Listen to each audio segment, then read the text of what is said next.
खूनी कुआं। सीमा गर्मियों की छुट्टियों में अपनी नानी के गांव आई थी।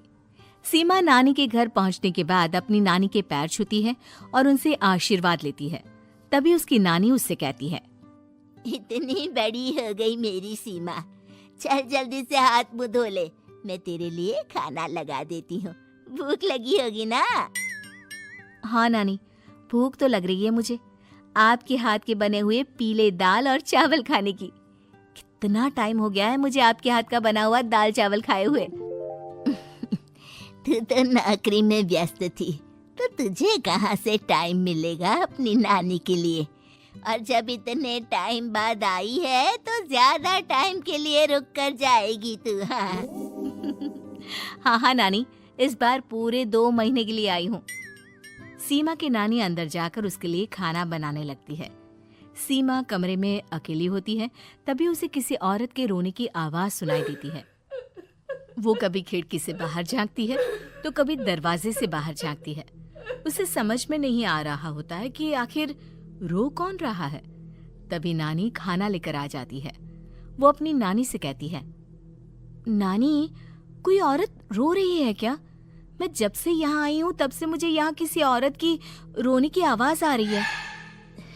हे भगवान, कहीं ये वही तो नहीं? बोलो ना नानी।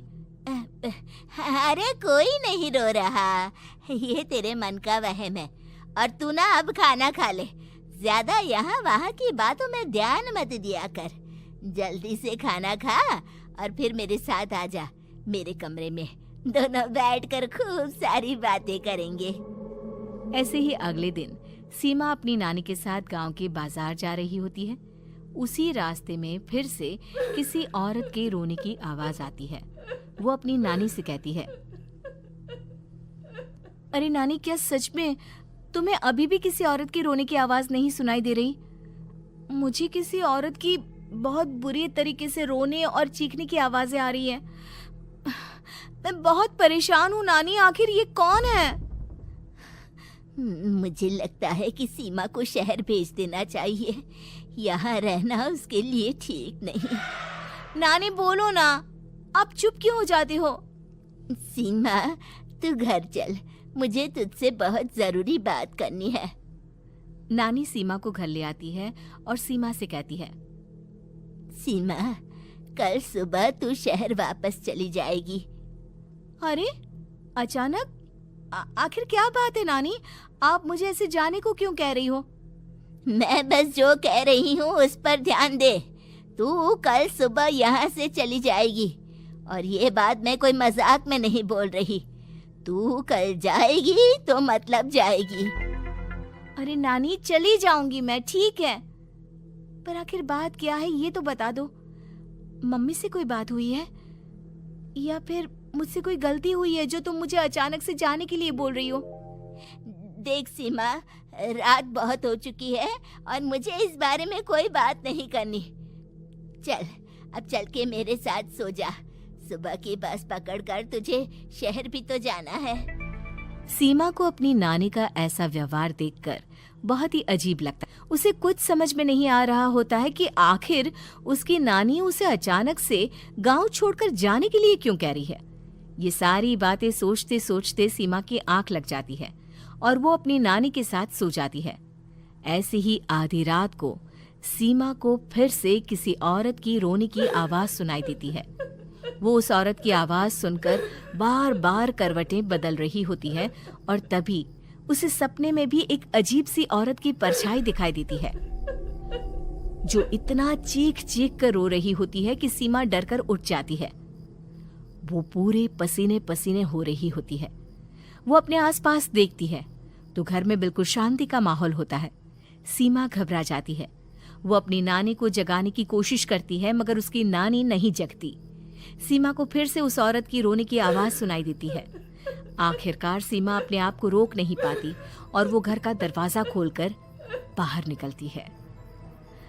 आखिर ये माजरा क्या है? आज तो मैं पता करके रहूंगी। अब आवाज का पीछा करते हुए सीमा आधी रात को गांव के चौपाल के पास बने कुएं के पास पहुंच जाती है, जहां कुएं की चारों ओर बेड़ियां लगी होती हैं। उन बेड़ियों में लगे हुए ताले के साथ एक लाल रंग का कपड़ा और माता रानी का कलावा बंधा होता है। उस कुएं में से सीमा को किसी के रोने की आवाज आती है। सीमा परेशान हो जाती है। इस कुएं में कौन है? कौन है यहाँ? सुनो, कौन है? कौन रो रहा है? वो चिल्ला चिल्ला कर पूछती है और साथ ही लोगों को जगाने की कोशिश करती है, मगर किसी को भी उसकी आवाज सुनाई नहीं देती। अब सीमा खुद उस कुएं के पास की बेड़ियों और तालों को खोलने की कोशिश करती है और किसी तरह कुछ देर की मशक्कत के बाद सीमा उसको खोल भी देती है। और जैसे ही वो कुआं खोलकर उसके अंदर झांकती है, सीमा उस कुएं में गिर जाती है। इतने में उसकी नानी की नींद भी खुल जाती है और सीमा को पास ना देखकर नानी परेशान हो जाती है। नानी घबराकर पूरे घर में उसे ढूंढने की कोशिश करती है, जिसके बाद उसकी नानी और सभी लोग उस खूनी कुएं के पास जाते हैं और सीमा की नानी कुएं के पास खड़ी होती है।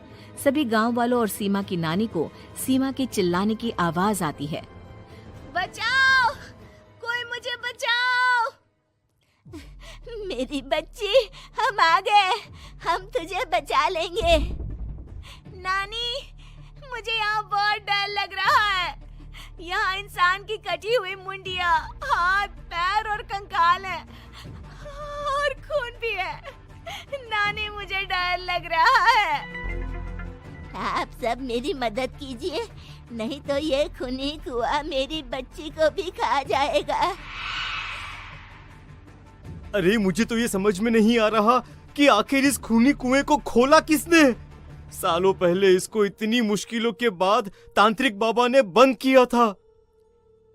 अरे पूरा गांव खूनी कुएं के बारे में अच्छे से जानता है, तो कोई भी जानबूझकर तो ऐसा करेगा नहीं।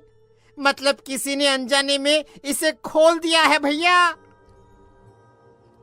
सीमा को इस बारे में मालूम नहीं था और जब से वो यहाँ आई थी तभी से उसे किसी औरत के रोने की आवाजें भी सुनाई दे रही थी।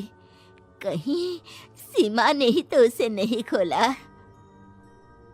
अगर ऐसा है तो फिर सीमा का बचना बहुत मुश्किल है। वहीं कुएं के अंदर सीमा रोते हुए बैठी होती है कि उसे आवाज सुनाई देती है जो कुएं के बाहर खड़े गांव वालों में से किसी को सुनाई नहीं देता। आज सालों के बाद मुझे ताजा खून मिलेगा। तेरा खून पीकर आज मैं अपनी प्यास बुझाऊंगा।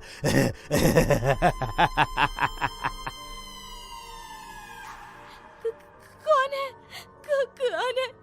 मत मारो प्लीज, मुझे जाने दो प्लीज। मैंने किसी का क्या बिगाड़ा है?